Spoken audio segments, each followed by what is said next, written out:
Something extraordinary just happened in the Caribbean that has completely blindsided the Trump administration. While the White House assumed they had secured unwavering cooperation from their Caribbean allies, Prime Minister Mottley of Barbados just delivered a stunning public rebuke that nobody saw coming. This wasn't some quiet diplomatic disagreement handled behind closed doors. This was a full-scale rejection broadcast live to the world, and it's already sending shockwaves through international relations, travel policies, and the future of digital diplomacy. So what exactly did Barbados do? Why did they choose this moment to take such a bold stand? And what does this mean for the future of US-Caribbean relations? Stay with me, because this story is far more significant than just another diplomatic spat. The shocking announcement. In 2025, the world witnessed something unprecedented. Standing before cameras in Bridgetown, Prime Minister Mottley made an announcement that would reverberate globally.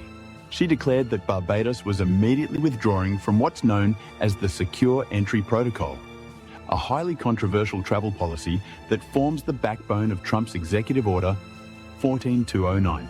Barbados is not a checkpoint, Mottley stated with unwavering determination. We refuse to become a proxy for another nation's anxieties. We are a sovereign nation, and we intend to remain that way. Now, let me explain what this Secure Entry Protocol actually entails, because it's far more invasive than most people realize. This isn't just about checking passports at airports. We're talking about a comprehensive surveillance system that demands participating countries share real-time biometric and behavioral data directly with US Homeland Security. The protocol requires nations to allow American officials to conduct pre-screening operations at their own airports, integrate their systems with AI-driven risk profiling technology, and flag travelers based on algorithmic patterns that often remain completely unexplained. The United States had been so confident in their approach that high-ranking security officials had been visiting Barbados throughout the spring, convinced they had secured another compliant partner. Internal Department of Homeland Security document even described Barbados as highly cooperative. But behind the scenes, Mottley and her cabinet were having serious second thoughts. The moment of truth. Rather than engaging in traditional closed-door negotiations, Prime Minister Mottley chose to make her position crystal clear to the entire world. In a powerful 12-minute address, flanked by Foreign Minister Kerry Simmons and key aviation officials, she delivered what many are calling a masterclass in diplomatic courage. We will not permit foreign surveillance operations on Barbadian soil, she declared. The dignity of our people is not a bargaining chip in someone else's border security strategy. The international response was immediate and explosive. The BBC ran headlines about Barbados derailing Trump's Caribbean initiative. Reuters reported on the first major defection in border technology rollout. Al Jazeera called it a small nation's thunderous rejection. Social media erupted with hashtags like Barbados Bold and Caribbean Backbone trending across New York, London, Toronto, and throughout the Caribbean diaspora. Community organisations issued statements of support, and regional influencers were calling Mottley's speech a Caribbean declaration of digital independence. By evening, the US State Department had issued a terse response. The decision by the government of Barbados is disappointing and will be evaluated for its impact on bilateral operations. But for millions watching around the world, the message was unmistakable. Barbados had just drawn a diplomatic line in the sand, and Washington was caught completely off guard. The building pressure. This dramatic decision wasn't made on a whim. For months, complaints from Barbadian travellers had been skyrocketing. Social media platforms, radio programs, and embassy communications were flooded with disturbing accounts of citizens being singled out for questioning, subjected to repeated secondary screenings without any explanation, or denied boarding after being flagged by mysterious automated systems. One case that went viral involved a Barbadian medical student travelling to Miami for an academic conference. She was detained for 6 hours and ultimately sent back home with no clear explanation. The public backlash was swift and fierce. Citizens called it systematic profiling, not protection. The final straw may have been what wasn't said publicly. Internal documents leaked to the Caribbean Times revealed that the US had quietly categorized Barbados as a Tier 2 cooperation risk. For a nation with an exemplary migration record, this felt like a diplomatic insult. Prime Minister Mottley's team reportedly confronted US officials in June. The responses were vague, the tone was dismissive, and the atmosphere in Bridgetown grew increasingly tense. The Barbadian public refused to remain silent. The Barbados Human Rights Association warned that participating in Trump's AI system would violate constitutional privacy protections. University students launched a petition titled "We Are Not Suspects," which gathered over 85,000 signatures. Even the tourism industry began expressing concerns about deterring American visitors. In the end, it wasn't one single issue. It was a pattern of disrespect and overreach that Barbados simply refused to accept any longer.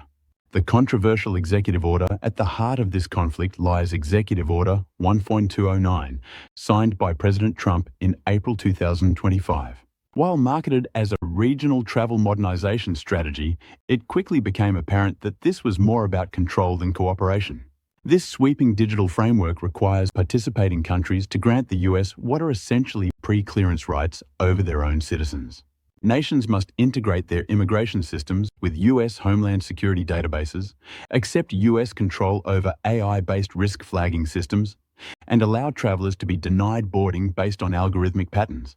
Critics have labeled it minority report diplomacy, denying access not based on actual crimes, but on calculated risk assessments that often remain completely opaque. While the policy theoretically applies to all border cooperation partners, implementation has been heavily skewed towards smaller nations in the Caribbean and Africa. Barbados, along with Jamaica, Grenada, and Trinidad, was classified under Zone B3, which required daily data transfers of all incoming and outgoing travelers. Meanwhile, the UK, Canada, and Australia were granted trusted ally exceptions and allowed to customize their own terms. The message to Barbados was clear. There would be no negotiation, only compliance. Perhaps most troubling of all, once a traveler is flagged under this system, no explanation is required. There's no appeals process, no third-party oversight, and no mechanism to address algorithmic bias. For Barbados, a nation that prides itself on legal due process and democratic values, this was completely unacceptable.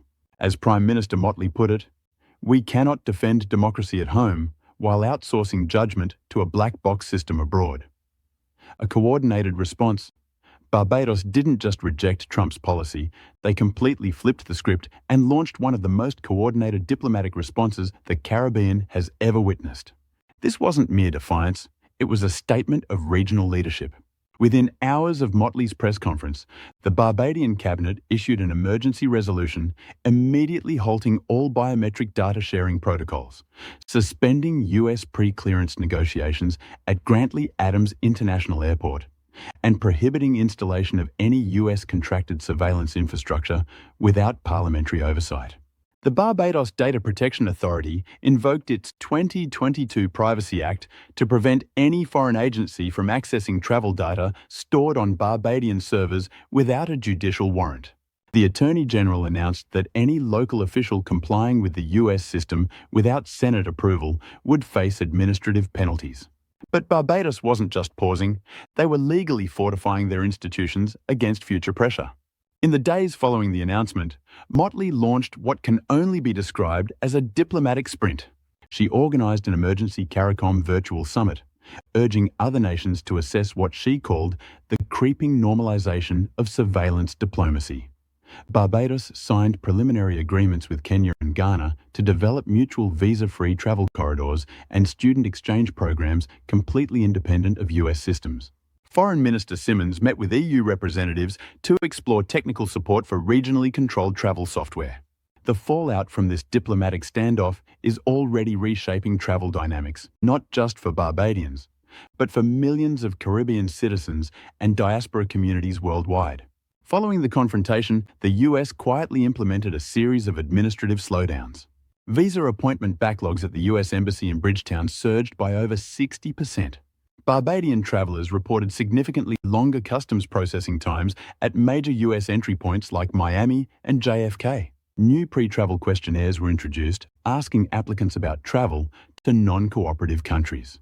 For everyday Barbadians, students, business people, families, this has created widespread confusion and disruption. But something interesting is happening.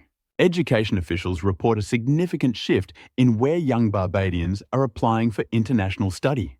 Canada, the UK, and Ireland have seen a 22% spike in applications from Barbadian students just since July.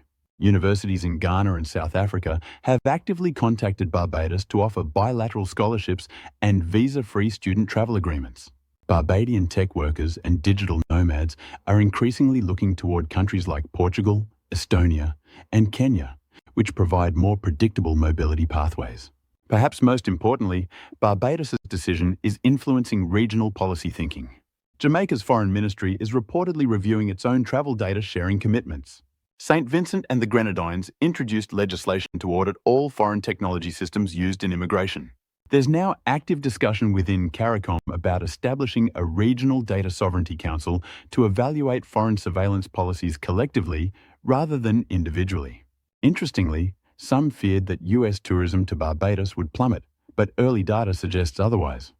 Flights from the US are still operating at 80 and 90% capacity, with many American travelers expressing support for Barbados' stance. One American tourist interviewed by CBC said, "I came here because I respect what they did.